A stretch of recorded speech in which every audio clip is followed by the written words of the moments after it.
ቤትህ መጥቶ መስጂድ ጋር መጥቶ ቤተ እምነት ውስጥ ገብቶ ቁርአንን ቀዶ ለሚወጣ ሰው ወተ ተክቢራ እንዳትል በፍጹም። ሊመታ የመጣ ይግደልህ፣ ወላሂ العظيم ይግደልህ፣ ይቆራርጥህ። ወላሂ በዚህ መንገድ የምትኖረው ሐያት ለአኺራም ለዱንያም አይበጅህም። ተደብቆ የሚያጠቃን ሰው ምንም ላታደርገው ትችላለህ። ፊት ለፊት መጥቶ ግን ሃይማኖትን ተኩር ሃይማኖት ጥቃት ለማድረስ የመጣን ሰው ግን ብለው በመጣበት መንገድ አስተናግደው። ወላሂ ይህን ሰውራ ከልቤ ነው። አንዳንድ ምኞቶች አሉ ግን አይሆኑም። ምን አለበት የአክሱም ወጣት በሆንኩኝ እኔ፣ ምን አለበት ነዋሪነት ይዛ በሆነ ዛሬ ሞት ነበር መሆኑ ሆኜ ሞት ነበር። በአላሁ ሱብሓነሁ ወተዓላ መንገድ ላይ አንዲት ፍሬ ጠጠር እንኳን ወርውሬ አንዲት ኮብልስቶን እንኳን ወርውሬ አቅሜን ፈንክቼም እሞት ነበር። ሸሂድ ሆን ነበር። የእስልምና ክብር አልገባንም ማለት ነው። ይሄንን ስል አክሱም ውስጥ የመብት ትግል የምታረጉ ወንድሞች አባቶችን ምናምን ዝቅ አድርጌ ለማየት አይደለም። ላኪን አንዳንዴ ሁሌ የመጣ የሚመታ ሰው እንደምትጮህ ወታ አላሁ አክበር ብቻ እንደምትል የሚያውቅ ሰው ስቆ በሄዳል። 1000 ቦክስ ይምታህ 2 ጥፊ ምታው። የጥፊው ማዕና ኢማን ነው። የጥፊው ማዕና ሊላህ ነው። የጥፊው ትርጉም ለአላህና ለመልእክተኛው ለኢስላም ክብር ነው። ቫልዩ ከፍ ያለ ነው። የስነ ልቦናም ጦርነቱ የዚህን ይጀምራል። ሚዲያ ቢጮህ ሚዲያ ባይጮህ የሚያመጣው ፋይዳ የለም። እዛ አካባቢ ያላችሁ ወንድሞች ሊጎዷችሁ ሊመቷችሁ መስጂድ ውስጥ የተከበረው የአላህ ቤት ላይ ከነጫማ ገብተው የአላህን ቃል ወላሂ ተያይዛችሁ ለቁ። አንገታቸውን ነክሳችሁ ለቁ። ለምን መጥቶብህ ነው፣ ሄደህበት አይደለም። አላህ ፊት አላህን ለመማፀን ሄደህ አላህ ፊት ቆመ የመጣብህን ሰው ሄዝቴት አታርገው። አቴ ክብር የሚገባው ሰው አይደለም፣ የውሻ ሞት የሚገባው ሰው ነው። እስከ መቼ ድረስ መስጂድ ሲፈርስብን አዛናት በሉ ሲባል አክሱም ላይ ቁርአን ሲቀደድ አባቶች በዚህ መንገድ ተደብድበው ሐኪም ቤት ሲገቡ እንዴት ሌላ ነገር ማሰብ ያቅተናል? ይሄንን ጥቃት ሊፈጽሙ በአካል የሚመጡባችሁን ሰዎች በሚገባቸው ቋንቋ አስተናግዷቸው። ኦርቶዶክስ መሬት እኮ የመስጠት መብት የለውም። መንግስት ነው መሬት መስጠት ያለበት። እስከ መቼ ድረስ ነው አክሱም ላይ ሶላት መስጊድ የማይፈቀድበት መስጊድ የማይሰራበት? አክሱም ቅድስት ቦታ ናት ካሉ እነሱ አፋርም ሶማሌም ቅድስት ቦታ እኮ ነው። አፋር ላይ ሶማሌ ላይ 100% የሙስሊም ሀገር ነው። አፋሩም ሶማሌውም ለነሱ ቆርጦ መቀበሪያ ቦታ ሰጥቷል፣ አልከለከለም። የሃይማኖት ቦታ ሰጥቷል፣ አልከለከለም። የአክሱም መሬት የተለየ የሚያደርግበት ምንድነው? ስለዚህ መጅሊስ እስከ መጨረሻው መታገል አለበት። በመንግስት በኩል መነጋገር አለበት። የመስጊድ ቦታ መሰጠት አለበት። የመቀበሪያ ቦታ መሰጠት አለበት። ሙስሊሞች የሂጃብ ጉዳይ እስከ መቼ ድረስ እየተጮኸ ይኖራል? አዲስ አበባ ዩኒቨርሲቲ እዚሁ አዲስ አበባ ውስጥ ራሱ ኒቃብ እየከለከሉ ነው። እስከ መቼ ድረስ ይሄ ብሶት ይቀጥላል? አንድ ሁነን መታገል አለብን። ሰላማዊ ሰልፍ መጠራት ካለበት ሰላማዊ ሰልፍ መጠራት አለበት። የአፋር ክልል የሶማሌ ክልሎች ክልላዊ መንግስታቶች ራሱ መግለጫ ማውጣት አለባቸው። ወንድሞቻችንን ተው ማለት አለባቸው። ለትግራይ ብሔራዊ ክልል ደብዳቤ መጻፍ አለባቸው።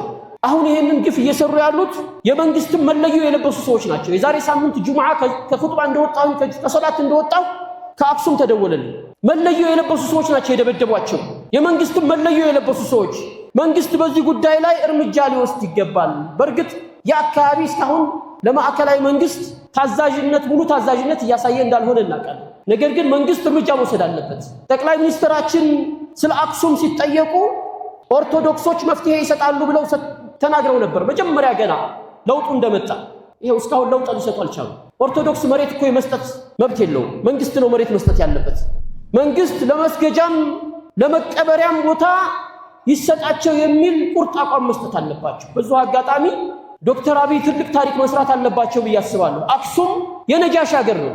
ነጃሺ አሁን የተቀበሩበት ቦታ አይደለም እኮ ሱሐቦችን ያስተናገዱት። ሱሐቦች የተስተናገዱት አክሱም ላይ ነው።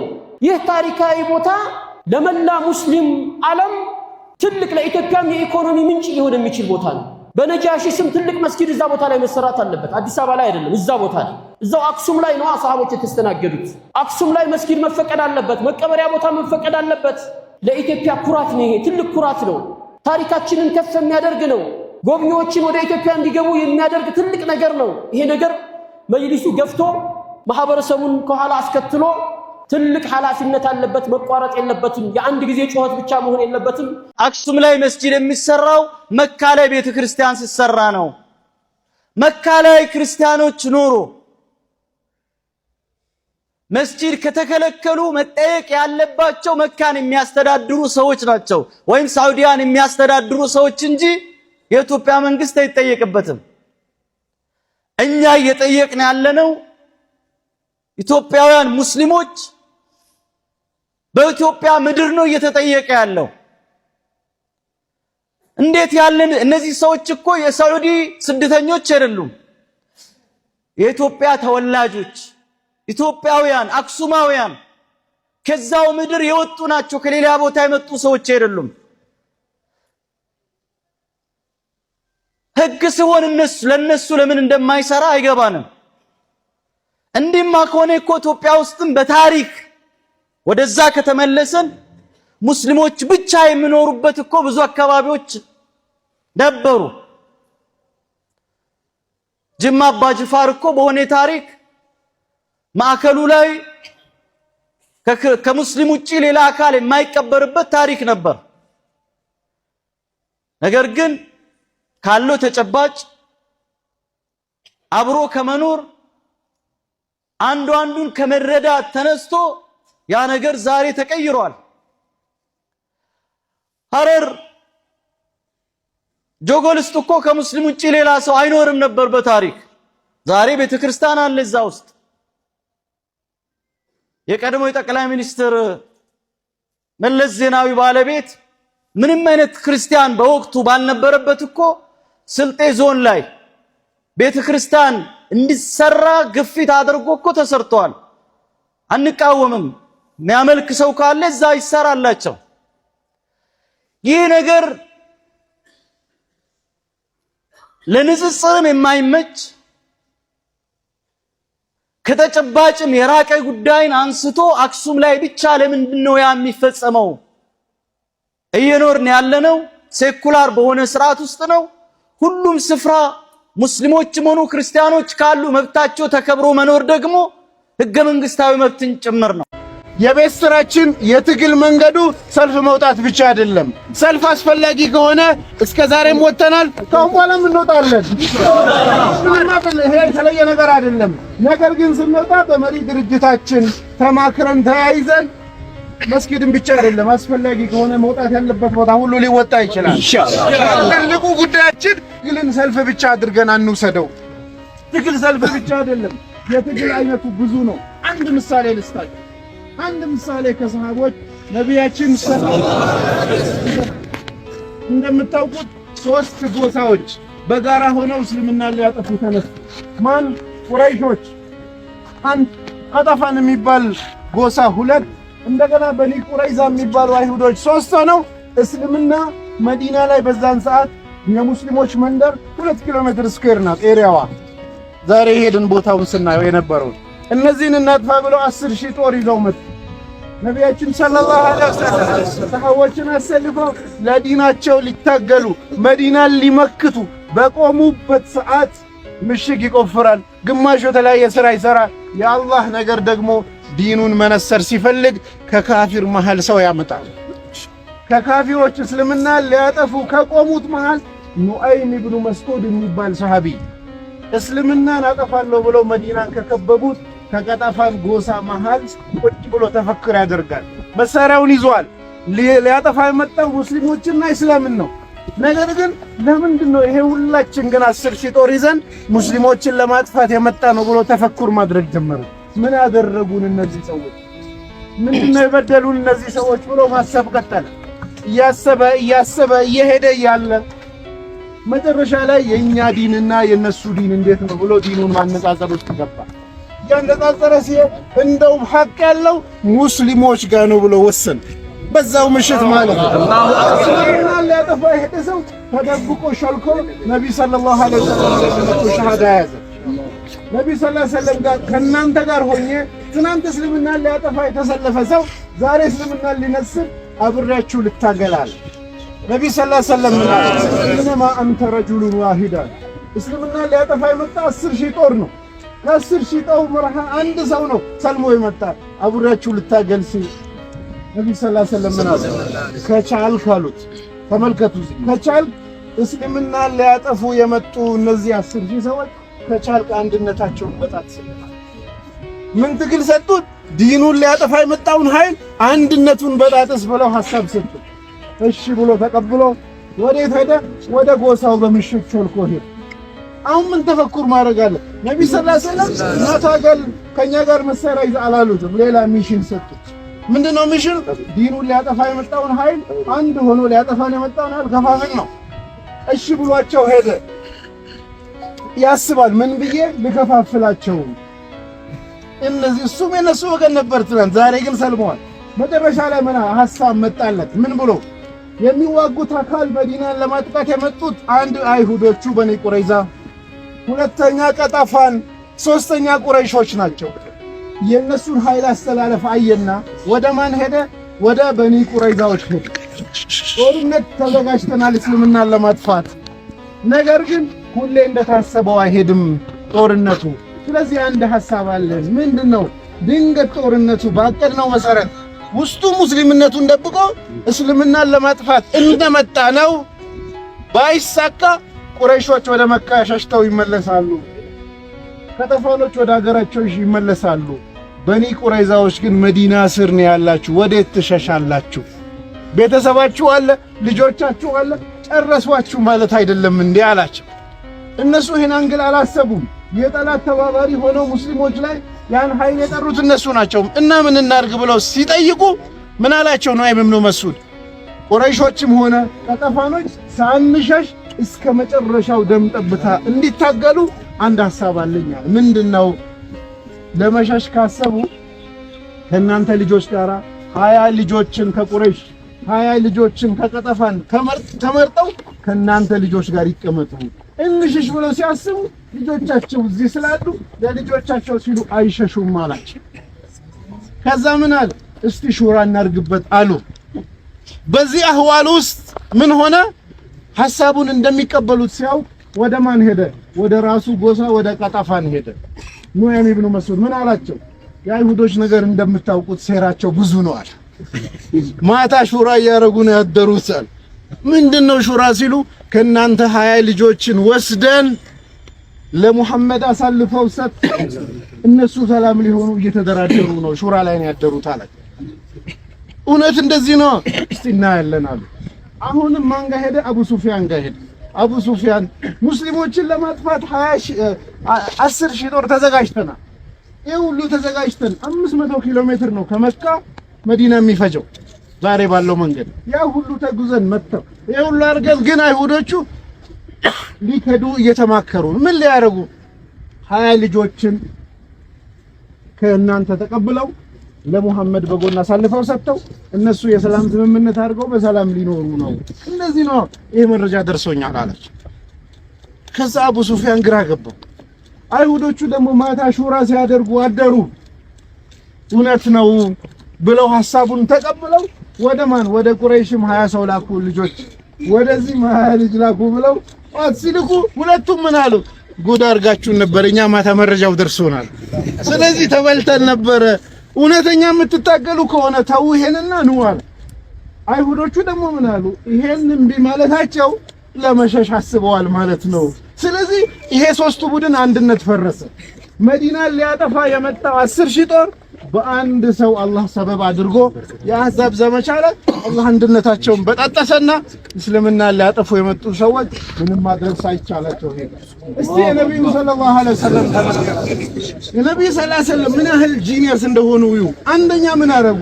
ይሄ ሰው የውሸት ኑዓይም ሰልም ያለው ብሎ ቢመጣ ሚሽን ይዞ ቢመጣ ውስጡ ዝም ብለው ጦራቸው ላይ ቢቀላቀሉ ምን ይሆን ነበረ? ይሰልላል አይደለም? ግን ምን አደረጉ?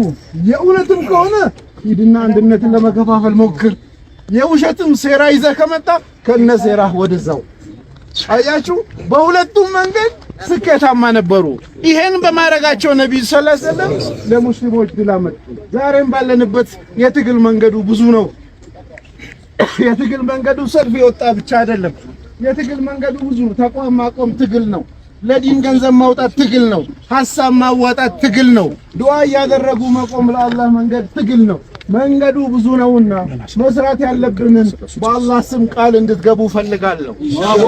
በመገኘትና በሺዎቹ በሚቆጠሩ ሙስሊም ወንድሞች እህቶች በተገኙበት ሁኜ እዛ ማለው በሰሜን በሀገራችን ክልል ላይ በትግራይ ክልልና እንደዚሁም በአክሱም ከተማ ላይ በሙስሊሞች ላይ እየተደረገ ያለው አፈናና ጭቆና በጽኑ እኛ እናወግዛለን።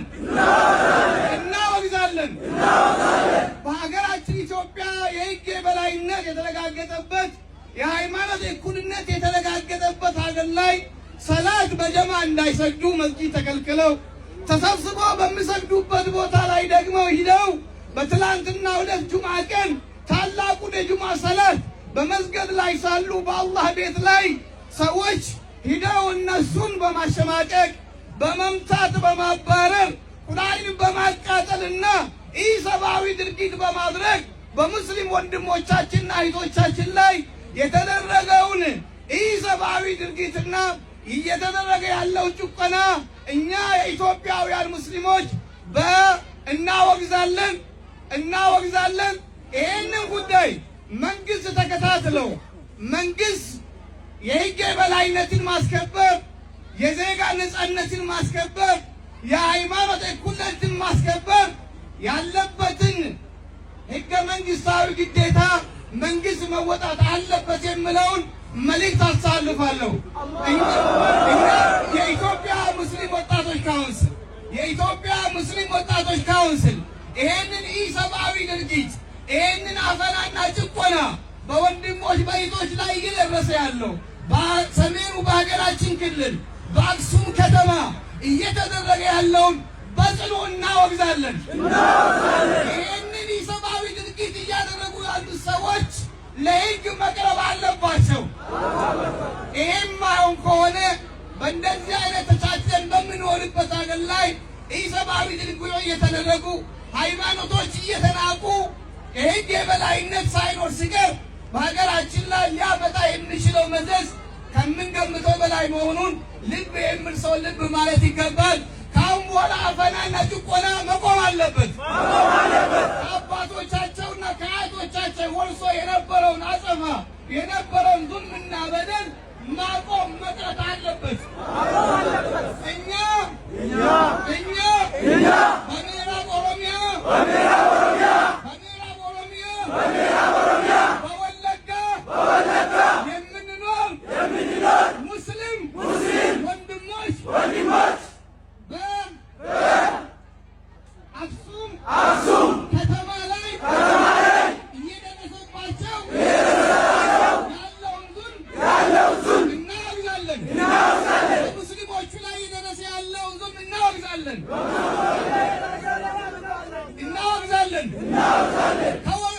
እኛ የወለጋ የምዕራብ ኦሮሚያ የኦሮሚያ ሙስሊም ወንድሞች ከትግራይ ከአክሱም ሙስሊም ወንድሞች ጋር ነን። አላሁ አክበር፣ አላሁ አክበር፣ አላሁ አክበር።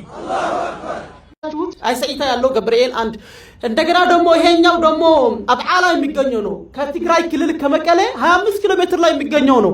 ይሄኛው ሎህያ ላይ የሚገኘው ነው። ይሄ የምታዩት ቤተክርስቲያኖች ማለት ነው። ያንኛው ደግሞ እስኪ ለምሳሌ ደግሞ ሶማሌ ክልል ላይ የሚገኘው ነው። ጅግጅጋ ላይ የሚገኘው ቤተክርስቲያን ነው። ቢስሚላህ አልሐምዱሊላህ አሰላቱ ወሰላም ዐላ ረሱሊላህ ሰለላሁ ዐለይሂ ወሰለም። ውድ ወንድሞችና እህቶች እንዲሁም ሙስሊም ወንድሞችና እህቶችም ክርስቲያን ወገኖች ባላችሁበት ቦታ ሁላችሁም የአላህ ሰላምና ደህንነት በእናንተ ላይ ይሁን። ስለዚህ ዛሬ ለመናገር የሚፈልገው ወላሂ አክሱም ላይ በሙስሊሞች ላይ እየተካሄደ ባለው ጭፍጨፋ እንዲሁም የቁርአን መቀደድ፣ ስለዚህ ሙስሊሞች በአክሱም ላይ የሚያሳልፉት ስቃይ ሙስሊሞች በተለያዩ ቦታ ላይ የኛ ሙስሊሞች የሚያዩት ስቃይ ወላሂ ኢንሻአላህ ወላኪን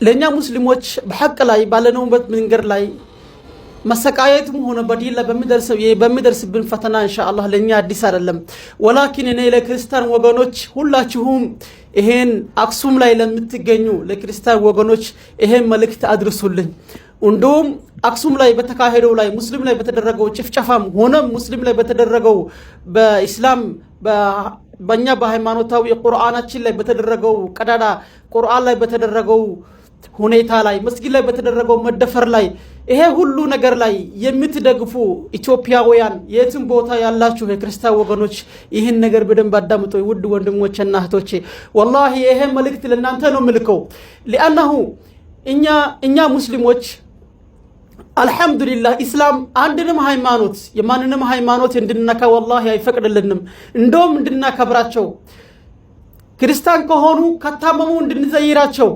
ከሞቱም እንድናስቀብራቸው ከተጎዱም እንድናግዛቸው ባለን አቅም በሙሉ እንድናግዛቸው ነው ወላሂ ኢስላም የሚያዘው ማለት ነው ስለዚህ ግን ክርስቲያን ወንድሞቻችን አሁን እየሆነ ያለው ነገር አብሶ በአክሱም ላይ ባሉ ሙስሊም ወንድሞችና እህቶች ላይ የሚሆነው ነገር እንዲሁም መደብደብ መታሰር የቁርአን መቀደድ ይህን ነገር እንደትደግፋላችሁ እዛ ያሉ ሙስሊም እዛ ያላችሁ ክርስቲያን ወገኖቻችን ይህን ነገርስ እንደትፈቅዳላችሁ እናንተ ብታደርጉም አው ደግሞ እናንተን የሚመሩ ካንቲባዎች የመንግስት አካላቶች ይህን ቢያደርጉ እንዴት ይህን ነገር ትፈቅዳላችሁ ሱብሃንአላህ ወላሂ በጣም ነው የሚገርመው ለምንድነው ክርስቲያን ወገኖቻችን ከብት የሚገዙ ሰዎች ህንዶች ጋራ ተስማምታችሁ እየኖራችሁ ድንጋይ የሚገዛ ሰው ጋራ ተስማምታችሁ እየኖራችሁ ሰውን የሚገዛ ሰው ጋራ ሌላ ፍጡር ጋራ ቡዲዝም ጋራ ገብታችሁ አላረለ ከተለያዩ ሃይማኖቶች ጋራ በሰላም እየኖራችሁ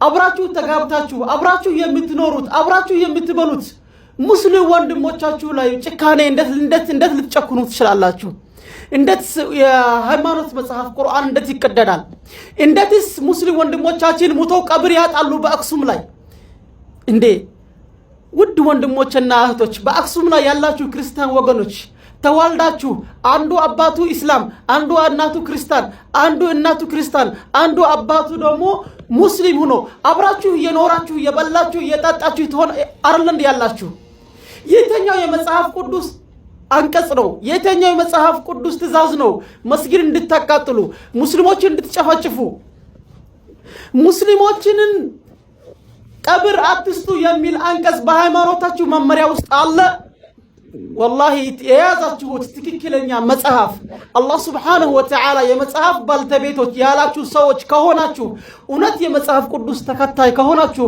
መጽሐፍ ቅዱስም ደግሞ ያልተበረዘ ከሆነ ስለ ሙስሊም እንኳን ቀርቶ ስለ ማንኛውም ሃይማኖት መጎደፉም ሆነ መንካትም والله አያዝም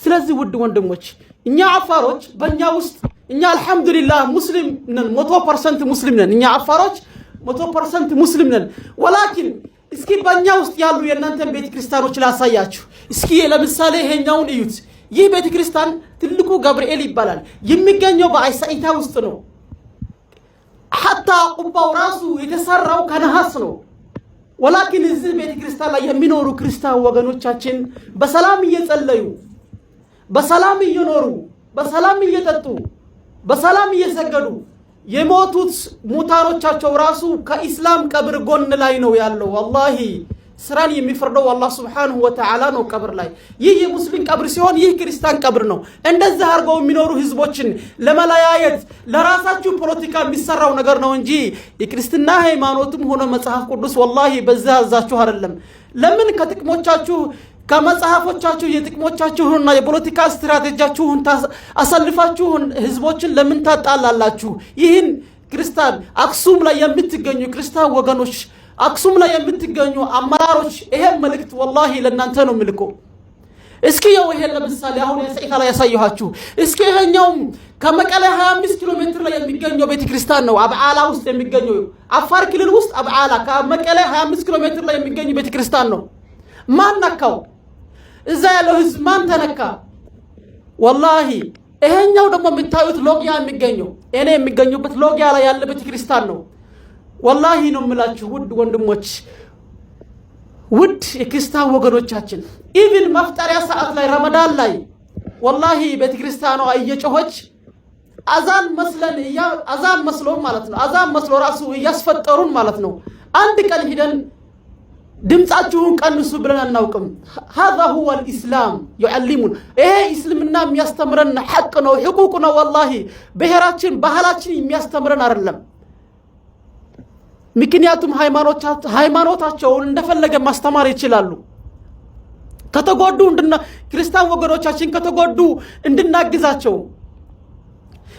ከሞቱ እንድንቀብራቸው፣ ጎረቤቶቻችን ማለት ነው ከታመሙ ደግሞ እንድንረዳቸውና እንድንዘይራቸው ዲናችን እስልምና ያዘናል።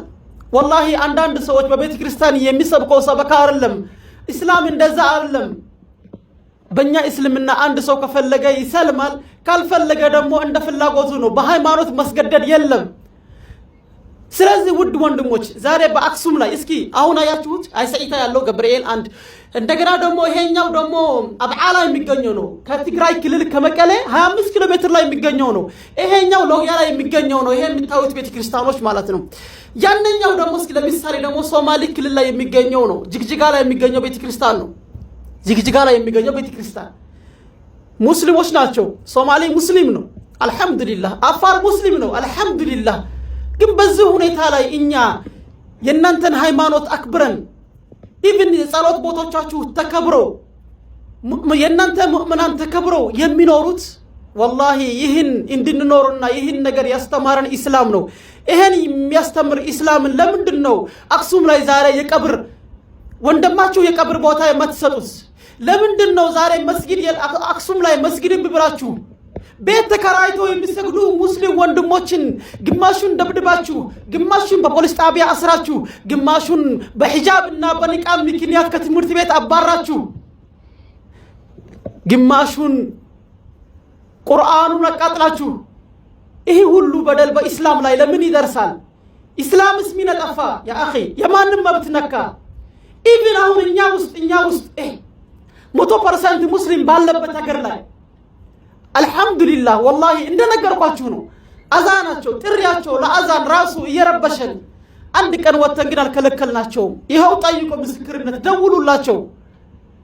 እኛ እኮ ዛሬ ሃይማኖታችንን ኢስላም በዚህ በያዘን ኑሮ እኮ ማለት ነው አክሱም ላይ መስጊድን በእምቢ እንዳላችሁ ሁሉ እኛ በሀገራችንም ቤተክርስቲያንም አንቀበልም ነበር። አክሱም ላይ የሙስሊሞች ቀብር እንደከለከላችሁ ሁሉ በአፋርም ሆነ በሶማሊ ሙስሊም 100% በሆነበት ቦታ ላይ አንድ ክርስቲያንም አይቀበርም ነበር። ስለዚህ ለምንድን ነው እንደዚህ የምታስቡት? ወላኪን እስላም ይሄን አይደለም። አያዎቻችን እናንተ አይደላችሁም አክሱም ላይ ያላችሁ ማለት ነው ክርስትናን ትወክላላችሁ ብዬ ወላሂ አልናገርም። የምትወክሉት የራሳችሁ ፖለቲካ የራሳችሁ አካሄድ ነው። ስለዚህ ይህን የምታረጉት ከንቲባው አክሱም ላይ ያለው እንቅስቃሴ የመንግስት አመራሮች ሁላችንም በፌደራል መንግስት ስር ነው ያለነው። እናንተ ክልል ናችሁ እንጂ ትልቅ የሆነ አገር አይደላችሁም። ክልል ናችሁ። እንደኛ አፋር ክልል ነው አያችሁ፣ ሶማሊ ክልል ነው፣ አማራ ክልል ነው፣ ኦሮሚያ ክልል ነው። እኛ በፌደራል መንግስት ነው የምንመራው። ለምንድን ነው በፌደራል መንግስት ባለው በመንግስታችን የማትመሩት ሲጀመር ማለት ነው? ይህ እኮ ማለት በፌደራል መንግስት የሚሰጠውን የሃይማኖቶች መከበር መብትን እኮ እያጣሳችሁን ያላችሁት። ወላኪን እኛ ሙስሊሞች ኢንሻአላህ እንታገሳለን። ማንኛውም ክርስቲያን ወገኔ የሚሰማ ወላሂ ነው የምላችሁ፣ እኛ አብረን የምንኖር ሰዎች ነን፣ ተከባብረን የምንኖር ሰዎች ነን። የኔ የዘመድ አጎቴ ማለት ነው ሚስቱ ክርስቲያን ናት፣ እሱ ኢስላም ነው ሙስሊም ነው። ሁለት ወንድ ልጅ አላቸው። አንደኛው ልጅ እሷ አብርሃም ትለዋለች፣ እሱ ኢብራሂም ይለዋል።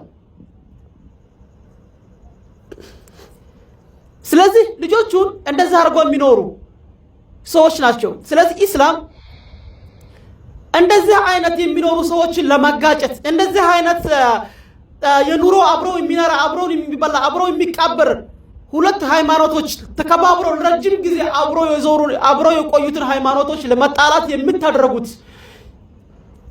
የመንግስትን ስርዓት ለማፍረስ የምታረጉት እንቅስቃሴ ነው። አክሱም ላይ ያላችሁ ከንቲባዎችም ፌደራሎችም ወላሂ ትጠየቁበታላችሁ። አንድ በእኛ ፌደራል መንግስት ትጠየቁበታላችሁ፣ አንድ ባንድ በሰራችሁ ወንጀል ማለት ነው። ስለዚህ እኛ ሙስሊም ወንድሞች ሃይማኖቶቻችንን በህጋዊ መንገድ በፌደራል መንግስት በመታገዝ እንደዚህ አይነት ወያላዎችን እንደዚህ አይነት ስራዎችን እንደዚህ አይነት አብሮ የተከባበሩ ሃይማኖቶችን የሚያጋጩ ሰዎችን እንደዚህ ወንጀለኞችን የክርስትናን ሃይማኖትን ተገን በማድረግ በእስላም ላይ የሚፈጠረው ማንኛውም ነገር ወላሂ እንቃወማለን። እነዚህ ሰዎች ለህግ መቅረብ አለባቸው። ማንንም የትም ሆናችንም። ስለዚህ እኛ እንደ ሙስሊም እኮ ማለት ነው ወላሂ እናንተ አርአዮቻችን ወቁጥወቱና ረሱል ሰለላሁ ዐለይሂ ወሰለም ወሰሃባ ነብያችንና ሰሃቦቻችን ባልደረቦቻቸው ናቸው የኛ ባልደረባ ማለት ነው። هذا هو الاسلام ኢስላም እናንተ እንደምታስቡት ውድ ወንድሞችና እህቶቼ ከነብያችን በኋላና የዛሬ 1400 ዕድሜ ዓመት ያለው ሃይማኖት አይደለም። ኢስላም የነብያቶች ሃይማኖት ነው። አባታችን አደም ጀምሮ ይህን ሸሃደቱ አላህ ኢላሃ ኢላላህ ከአንድ አላህ በስተቀር ሌላ አምላክን አትገዙ ብሎ የመጣ የቆየ ቅድምት ሃይማኖት ነው። እኔ ሃይማኖታችሁን ለማንቀጥ አይደለም ውድ ወንድሞችና እህቶቼ። ስለዚህ እነዚህ ሰዎች ለህግ ይቅረቡልን፣ በፌደራል መንግስት ደረጃ ለህግ ይቅረቡልን። የዚህ ይሄን የመሰለ ሃይማኖት እንደዚህ አብረው የሚናሩ ሰዎች እኔ እያሳየኋችሁ ነው። አሁን እነዚህ ቤተክርስቲያኖች በአፋር ውስጥ በሶማሌ ውስጥ ተከብረው የሚኖሩት እንደዚህ አይነት አብረው የኖሩ ሰዎችን መንግስታዊ አሁን መንግስት ላይ የመጣ ያለው ምርጫም ሆኖ መንግስትን ለመበጥበጥ የመንግስት ምርጫን ለመደናቀፍ ሃይማኖቶች በየቦታው እንዲጋጩ ለማድረግ የሚያደርጉት የክርስቲያንን ስም የያዙ አክሱም ላይ ያሉ አክራሪዎች እንደውም ሌላ ሰዎች ማለት ነው። ስለዚህ በዚህ ነገር ሁላችሁም ንቃው። ኢቭን የገዛ መጽሐፍ ቅዱሳችሁ ራሱ ይቃወማችኋል ወላሂ። ስለዚህ ይሄን ሸር አድርጉት፣ አድርሱ። አክሱም ላይ ላሉ እነዛ ለጫፍጫፊዎች፣ እነዛ ቁርአንን ለቀደዱ ሰዎች፣ እነዛ ሙስሊም እህቶቻችንን ከንቃብና ከጅልባብ ከትምህርት ቤት ያገዱ እነዛ ከንቲባዎች፣ እነዛ ፌደራሎች ወላሂ ወየውላችሁ። ኢንሻአላህ ወየውላችሁ። እኛ ከታገልን መታገል እንችላለን፣ ከተኮስን መተኮስ እንችላለን፣ ከወረወርን መወርወር የምንችል ጠንካራ ሰዎች ነን እኛ ሙስሊሞች ማለት ነው። ወላኪን ዲናችን ሃይማኖታችን የተረጋጋና የራሳችንን አክብረን የሰውን እንድናከብር የሚያዘን ሃይማኖት ነው ኢስላም ማለት ነው። ስለዚህ የኢስላምን መንገድ በመከተል ወላሂ ለዛ ነው ሁላችንም ላይ እጃችን ታሞ አይደለም፣ እግራችን ጠፍቶ አይደለም፣ ወላሂ ደግሞ ፈርተንም አይደለም። እኔ ሙስሊም ለእስልምናዬ ለቁርአን ለጅልባብ ለዲኔ ማለት ነው አንድ ህይወት ሳይሆን 1000 ህይወት አላህ ዘርቶብኝ ተራ በተራ በዘይት እየተቃቀለ ቢወጣ ራሱ ደስ ይለኛል። እኔ ኢስላም ከሚደፈርና ቁርአን እንደዚህ ከሚቀደር ከማየት ማለት ነው። ወላኪን ኢስላም መረጋጋትን፣ መስማትን፣ መረዳትን፣ ማንበብን፣ ማወቅን በዚህ ነው ኢንሻአላህ የሚያዘን። ስለዚህ መንግስት እነዚህ ሰዎችን በፌደራል መንግስት ትእዛዝ እንደማይቀበሉ እናውቃለን። ወያላዎች ናቸው። በፌደራል ላለማገዛት የሚጥሩ የራሳቸው የሆነ አክራሪና ግሩፖች እንደሆኑ እናውቃለን። ስለዚህ ኢንሻአላህ ይሄን ነገር ለፌደራል መንግስት በዚህ ጉዳይ ላይ ትኩረት እንዲያደርግ ፌደራል መጅሊስም እጁን እንዲያደርግና እነዚህ ሰዎች ለህግ መቅረብ አለባቸው። ሙስሊሞች እዛ አክሱም ያሉ ሙስሊሞች አላህ ይገዛችሁ ኢንሻአላህ። አብሽሩ ኢንሻአላህ። ዛሬ ቀብር መጣችኋል፣ መስጊድ መጣችኋል፣ በቤታችሁ በመስጊዳችሁ ላይ ቁርአን ተደፍሮባችኋል። ወላኪን النصر قريب። ስለዚህ የአላህ Subhanahu Wa Ta'ala ድል ቅርብ ናት። በዳዮች እስከ ሁሉ ጊዜ ማይቆዩም بإذنillah። አላህ ያግዘናል። አላሁ አክበር። አጅር የሚፈልግ ሰው ከኔ ጋር በዚህ ቪዲዮ ላይ አጅር ማግኘት የሚፈልግ ሰው ሼር ያድርግ ለሁሉም ለክርስቲያን ወገኖችም ለሙስሊሞችም ሼር ያድርግና ኢንሻአላህ ያድርሳቸው። ወሰለላሁ ዐላ ሰይድና ሙሐመድን። አሰላሙ አለይኩም ወራህመቱላሂ ወበረካቱ።